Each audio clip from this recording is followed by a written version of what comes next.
यह पक्षी पिछले 30 दिनों से बर्फ पर बैठा है। न इसने एक बूंद पानी पिया है और न ही कुछ खाया है। यह कोई जिद नहीं, बल्कि अपने बच्चों की जान बचाने की सबसे बड़ी लड़ाई है। जमीन पर रहने वाले शिकारी जानवरों से अपने अंडों को बचाने के लिए इस माँ पक्षी ने एक सुनसान चट्टानी द्वीप की सबसे ऊंची जगह पर अपना घोंसला बनाया। लेकिन यहाँ का मौसम बेहद खतरनाक था। तेज और बर्फीली हवाएं हर समय चलती रहती थीं। अपने अंडों को गर्म रखने के लिए उसने अपने पेट के सबसे मुलायम पंख खुद नोचकर ठंडी चट्टानों पर बिछा दिए और उन्हीं पर अपने 5 अंडे रख दिए। फिर वह अपने पूरे शरीर से उन्हें ढककर बैठ गई। अंडों को सहने के पूरे समय वह घोंसला छोड़कर कहीं नहीं जा सकती थी। खाना तो दूर, पानी पीना भी उसके लिए मुमकिन नहीं था। वह अपने शरीर में जमा चर्बी को धीरे धीरे खर्च करके खुद को जिंदा रख रही थी। साथ ही उसकी नजर हर पल आसमान पर रहती थी, क्योंकि ऊपर मंडराते सीगल उसके बच्चों के बाहर आने का इंतजार कर रहे थे। आखिरकार एक दिन अंडा टूटा और उसमें से एक नन्हा सा बच्चा बाहर निकला। धीरे धीरे बाकी बच्चे भी निकल आए, लेकिन तब तक माँ का वजन पहले से लगभग आधा रह गया था। फिर भी उसे आराम करने का मौका नहीं मिला, क्योंकि इस ऊंची चट्टान पर बच्चों के लिए खाने को कुछ भी नहीं था। अगर बच्चों को जिंदा रखना था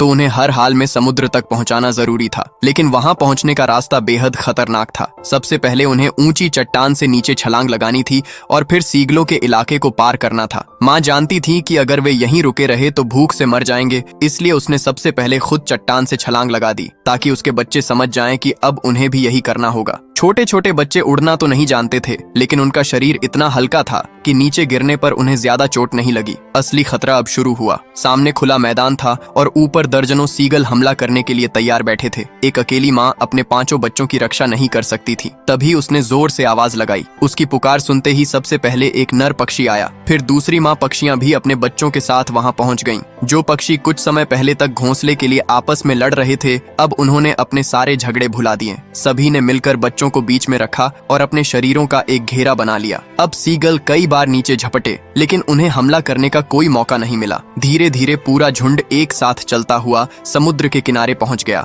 जैसे ही आखिरी बच्चा भी सुरक्षित पानी में उतर गया, माँ ने राहत की सांस ली। पूरे 30 दिनों के बाद उसने अपना पहला निवाला खाया और जिन बच्चों को उसने 1 महीने तक अपनी जान पर खेलकर बचाया था, उन्हें भी पहली बार खाना मिला। यही है एक माँ का सच्चा प्यार।